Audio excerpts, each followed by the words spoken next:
আসসালামু আলাইকুম। সবাই কেমন আছো তোমরা? আশা করি সবাই অনেক ভালো আছে। আলহামদুলিল্লাহ আল্লাহর রহমতে আমরা ভালো আছি। কিন্তু দেশের যা পরিস্থিতি আর যা অবস্থা তা দেখলে কিন্তু মোটেও কারো পক্ষে সম্ভব না তেমন একটা ভালো থাকার। তবুও নিজ থেকে আমরা দোয়া করি যেন তারা ভালো থাকে। আর যে যতটুকু সামর্থ্য অনুযায়ী যে যতটুকু পারুক সাহায্য করার জন্য। কারণ এটা হচ্ছে আমাদেরই দেশ, তারা আমাদেরই দেশের লোক, তারা আমাদেরই মানুষ। তাই আমরা যতটুকুই পারি না কেন সাহায্য করার জন্য। তো যাই হোক, আমি আমার ভিডিওটা শুরু করলাম। এখানে তো দেখতেই পারতেছেন বাজার আসছে। বাজার বলতে কি, মোনার বাবাকে বলছিলাম যে শুধু বাজার থেকে একটু কিছু তরকারি সবজি এনে দিতে।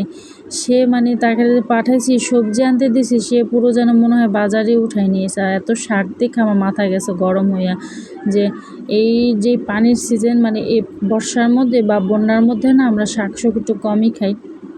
কারণ এই সময়তে আমাদের বাসার শাক খাওয়াটা তেমন কেউ পছন্দ করে না। কারণ ওই তো অনেক যে কী যেন থাকে, শাকের মধ্যে অনেক কিছুই পাওয়া যায়, পোকামাকড়, তো তার জন্য আর কি খেতে চাই না।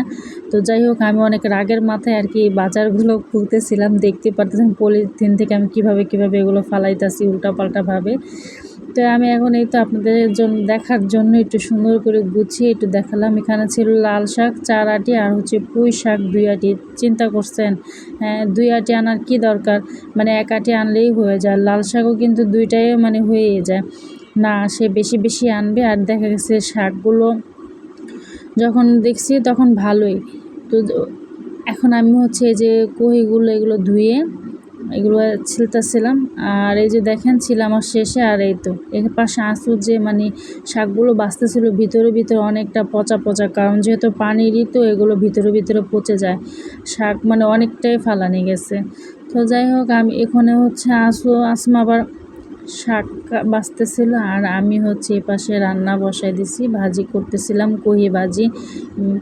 এমনি তো দেখা গেছে ডিম দিয়ে ভালো লাগে, কিন্তু আসমার আবার একটু ওষুধ খাইতেছে, তো সেজন্য ও কিছু খাবার একটু বাস আছে, ও ডিম খেতে পারবে না, সেজন্য আর ডিমটা দিইনি।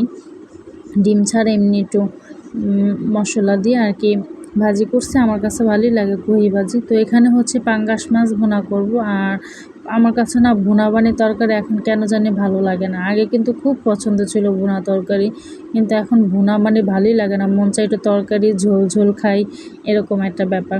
তো সেজন্য কি দিব, পটলও খেতে ইচ্ছা করতেছিল না, তাই আমি কখনো করলা আলু দিয়ে আর কি পাঙ্গাস মাছ রান্না করিনি। এই প্রথম ভাবলাম যে না, খেয়ে দেখি কেমন লাগে, নতুন খাবার তো ভালোই ছিল।